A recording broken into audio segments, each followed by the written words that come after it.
we're gonna pry it open. There's actually 3 parts, and on the inside is this squishy blue silicone part.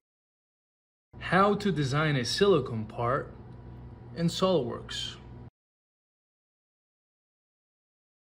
Of course, a 3-piece mold, 1, 2, 3, have to be designed and 3D printed in order to produce the silicone part. So here I show you the silicone part on the inside, and we poured it from the top. And here we have an exploded view, which gives you some insights of where the sheet metal parts will go. They'll rest right here. For structural support, I designed the sheet metal part that's actually inside here. I ordered the sheet metal part through Protolabs, and here's my mother wearing a Testai shirt. Here we have the transparent 3D printed mold designed. We're gonna pry it open. There's actually 3 parts, and on the inside is this squishy blue silicone part that we want. So let's get to work. I want to be very careful to not break the transparent mold because we want to reuse it. This is actually the 2nd time that I use it. I'm gonna put gloves on. I use some chemicals in this. I come from a biology background, so I'm always very careful when it comes to any kind of chemicals. I don't want to expose my body to more chemicals. It's enough with the BPA and the water bottles and everything that we're exposed to, but that's another subject. I don't mean to be too controversial on LinkedIn.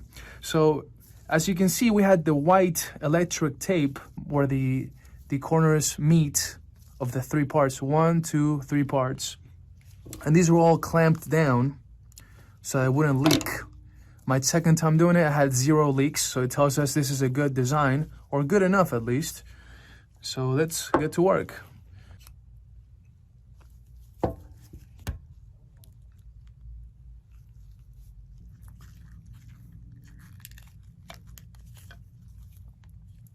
Voila.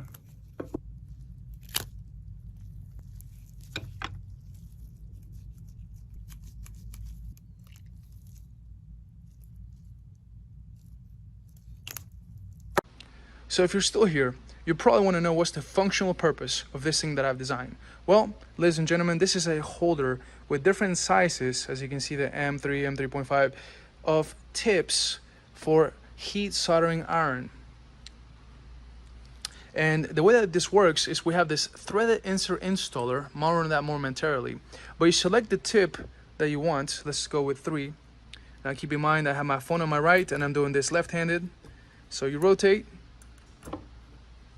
and it installs the tip that you want of the right size. And then you can pull the lever, and the heated tip will come in contact with the threaded insert that you have here on the 3D print part, and you can melt it on at a perfectly perpendicular angle, 90 degrees. Now that's the big challenge and problem that we're solving with this threaded insert installer that we designed here in-house and is patent pending. Now when you finish with the M3, just bring it here, align it, rotate it, and remove it. And then you can choose another size. Let's say that I want to go with a 6. I'll come up here again, rotate, and installation complete. That way you can quickly melt inserts at perfectly 90-degree angles. If this is something that interests you, send me a message or comment below, and perhaps we can send you one of our first units. Rafael Testai, until next time.